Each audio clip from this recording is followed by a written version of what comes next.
আসসালামু আলাইকুম বন্ধুরা, আশা করি সকলে ভালো আছেন।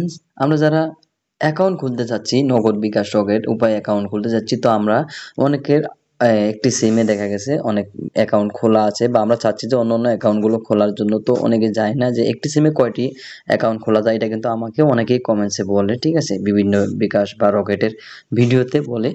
তো আমরা অনেকে জানি না যে আসলে একটি সিমে কয়টি অ্যাকাউন্ট খোলা যায়, একটি বিকাশই খোলা যায় নাকি শুধু একটি রকেট খোলা যায়। আসলে এটা আমরা অনেকের জানি না।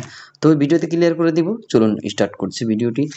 এখানে আমরা একটি প্রথমত দেখা গেছে একটি এনআইডি এবং একটি সিম, ঠিক আছে। এখানে কিন্তু এনআইডি কিন্তু একটি থাকে এবং সিম কিন্তু একাধিকও থেকে থাকে।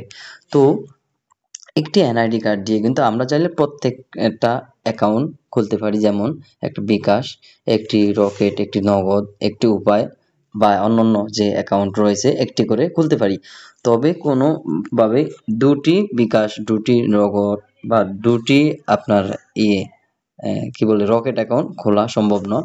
হ্যাঁ, যদি আপনি দুটি এনআইডি দিয়ে, মানে আগে একটি লেমিনেটিং করা এনআইডি থাকে, পরে কিন্তু একটি স্মার্ট কার্ড দেয়, ঠিক আছে। আপনি চাইলে দুটো দিয়ে আগে একটি খুলেছেন, পরে একটি খুলতে পারবেন, কিন্তু আগের যে এনআইডি দিয়ে যে বিকাশটা খুলেছেন, যে কোনো আপনার একটি অ্যাকাউন্ট বন্ধ হয়ে যাবে, ঠিক আছে। হ্যাঁ, তারা যখন এটা তদন্ত করবে, একটি অ্যাকাউন্ট যদি খুলে থাকেন, যেমন আমিও কিন্তু এরকমই খুলেছি, পরে একটি অ্যাকাউন্ট বন্ধ হয়ে গেছে। তো আপনি একটি সিমে শুধু একটি বিকাশ খুলতে পারবেন, এবং কি একটি নগদ অ্যাকাউন্টও খুলতে পারবেন, একটি এই রকেট অ্যাকাউন্টও খুলতে পারেন, একটি উপায় অ্যাকাউন্টও খুলতে পারবেন। টোটালে যতটা অ্যাকাউন্ট আছে প্রত্যেকটা অ্যাকাউন্ট একটি করে খুলতে পারবেন আপনি একটি সিমে, ঠিক আছে। এবং একটি এনআইডি দিয়েও কিন্তু আপনি উম, এই প্রত্যেকটা অ্যাকাউন্ট একটি করে খুলতে পারবেন। আশা করি বুঝতে পেরেছেন, ক্লিয়ার হয়েছেন যে আসলে এই যারা এইভাবে আমাকে কমেন্ট করে এই বিষয়ে, তারা অবশ্যই ক্লিয়ার হবেন, যে ভিডিওটি দেখে উপকৃত হবেন।